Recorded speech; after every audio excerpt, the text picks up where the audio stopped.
Okay, so quickly, let's take care of what we have on the screen. So this is a combination of the first lesson and the second lesson kind of questions. So in this case, we have 2x minus 2 equal to 12. So there are various ways of doing this, but we're going to stick to the basics. Now, sticking to the basics is that the first thing we try to do is that we are looking for the value of x, and x seems to be attached to 2.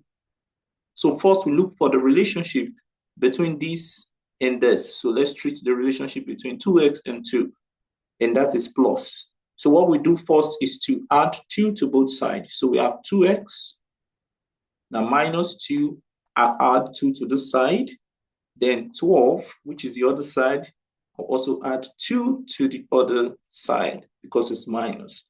So this gives us 0. So right now I have 2x is equal to 14. Now, based on what I taught you the first time, the relationship between 2 and x is multiplication. So you divide both sides by 2, and you get a value of 2 give us 1, and 2 in 14 will give us 7. So 7 over 1 is the same as what? As 7.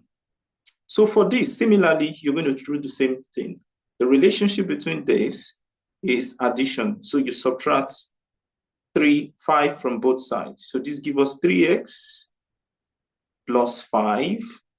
So minus 5 equal to 11 minus 5. So if the relationship between them is addition, you subtract. If the relationship between them is subtraction, you add.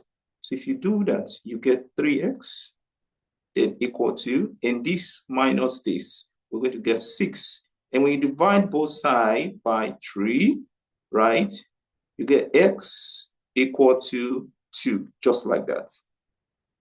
Similarly, we have 4x equal to 5 plus 19. You can give this a shot. The first relationship between them is addition. So what do? We subtract. So we have 4x plus 5, then minus 5 equal to 19 minus 5. So this is the 5 we're actually using because we have a plus 5 here, and the opposite of plus 5 is minus 5. And we're using that to subtract from both ends, right? Okay. Now, we can have 4x equal to this. This gives us 0. So that means we have 4x equal to 19 minus 5 is going to give us 14, right? So in this case, we have a relationship between 4 and x to be multiplication. So we divide both sides by 4. So doing so, we're going to have x equal to 14 over 4. So let's try the simplest factor.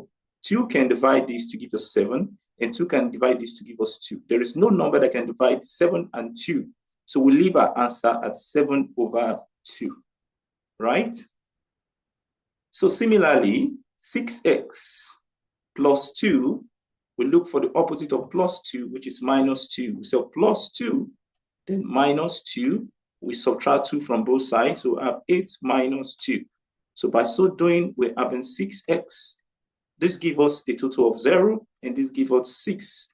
We divide both sides by 6, and we have x to be equal to 1.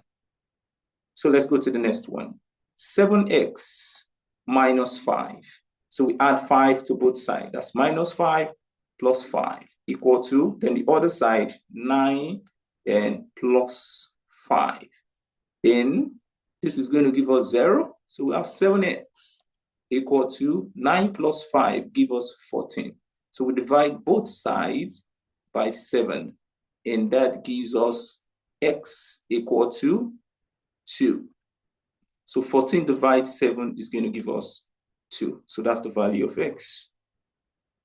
And for this last one, which I believe you'll be able to give it a shot, 5x plus 5. So the relationship is plus 5.